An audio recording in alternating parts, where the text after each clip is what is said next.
Hey everybody, welcome back to the Bourbon Note. I'm Greg. I'm Ben. And today, we're drinking bourbon.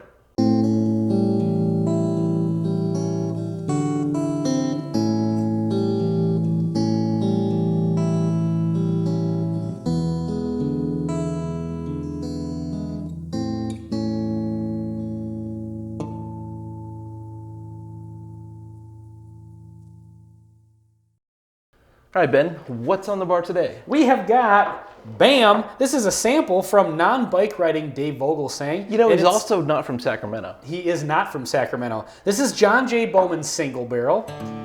We have been wanting to try this for quite a while because this is one of the Bowman expressions that's not available in Minnesota. You know, I have to admit, this is one brand Jeez, that we've, a bunch of people who are on our live streams, they chat about how great this is. Yeah. I've seen plenty of Instagram pictures about it and people have done reviews. I don't actually know anything about the distillery, where it comes from, any of the details. Well, it has something to do with being under the Sazerac umbrella, and I apologize, I really don't know. It has something to do with Buffalo Trace. Okay. Through being part of the same, I don't know. And for those of you complaining because we're not doing enough of the fact checking, we don't want that to cloud our opinion. Like, we want to just approach the whiskey blind, well, almost blind. Yeah. You know, and I've been offering to actually poke Ben's eyes out, but he refuses.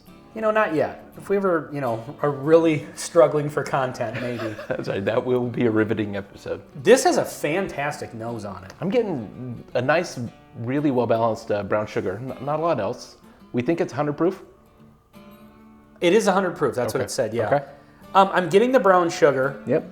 I am getting a little bit of the pink bubble gum. Really? Which we typically get on a wheated bourbon or a wheat whiskey. Now, I don't know if this is wheated or not. I haven't heard that it is, so I don't think it is. Yeah, I've never heard someone say that, so. But this has a fantastic nose on it. This is really a well-balanced bourbon. It's almost peanutty, but not quite. Like, I don't know what.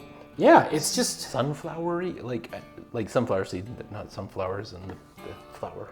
There's some nice oak spice on it. Let's get into the palate and see what happens here. I would say, yeah, the oak spice maybe. All right, so. Cheers.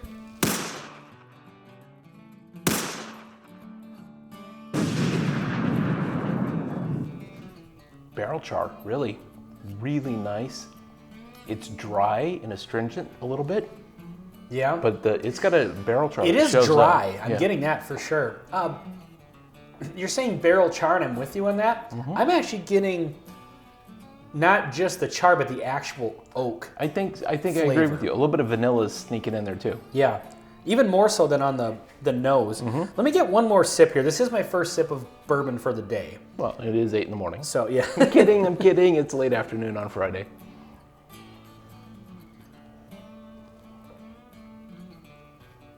Yeah, so that second sip, kind of the flavors came out a little bit more.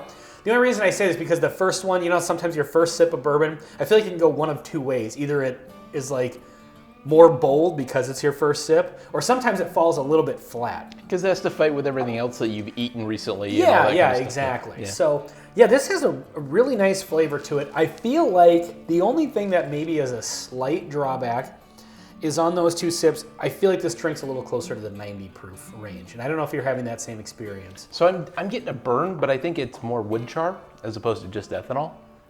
I would say this falls into a category of a really good whiskey that's not my personal style, is the dryness on the finish. I maybe tend to lean a little bit more to the sweeter, kind of like really like viscous that coat your tongue. Yeah. Where this one almost evaporates off your tongue, even though it's a lowish proof-ish. Yeah, I mean, I think I'm inclined to agree with you on that. I like it a lot. Yes. But this is a great one that's an example of, we do a lot of bourbons, and with most of them, there are some kind of standard bourbon notes that go along with them. You get your brown sugars and your caramels and your vanillas, and sometimes it's about the balance of those versus the proof and all these things. But this one is a really good example of, like you said, this is dry. Mm-hmm. It's a bit astringent. There's some oak, but the sweetness just isn't there on the palate. And that's probably exactly what a lot of people are looking for. So it's this is something to really look towards if you're into that kind of drier style. Yeah, absolutely. I will say this, it's one of the better noses for like 100 proof bourbon. I agree. The nose is just outstanding. And that's not to say that the palate is bad. It's just, I feel like the palate's a little weaker than the then the nose comes off. A lot of people say, so I've actually had some expressions from them before. I don't know if you have. I don't think I have. In Minnesota, we get the Bowman brothers and the Isaac Bowman, which I believe is the port finish one, and I really like both of those. Maybe I have had the Isaac, but that one's a finished bourbon, Yeah, I think that one's the port finish one. I think we had that down at Jay's one night. I think so. Like that. That's the only place I've had is a couple pours at a bar. I wouldn't be reluctant to explore this brand more, for sure. But yeah, it's definitely, I don't feel like the nose matches quite with the palate fully. But a lot of people say that this one is kind of a Blanton's, a competition for Blanton's, kind of a Blanton's killer, or like an allocated bottle killer. I could see it being exactly what people are looking for if this is your flavor profile. And I would say it's not mine, but I think there are a lot of people out there that like the drier, more aggressive kick. So if that's what you're looking for, then I totally agree, but it's not for me. I think it's for me. It's just, I think this is a great one to have on the shelf when you're in the mood for this kind of pour. Fair enough. You know, because sometimes, for the most part, I will agree with you. I tend to lean a little more towards the sweeter bourbons. I love that good brown sugar and caramel and vanilla. I love a good wheater when you really get the wheat flavor.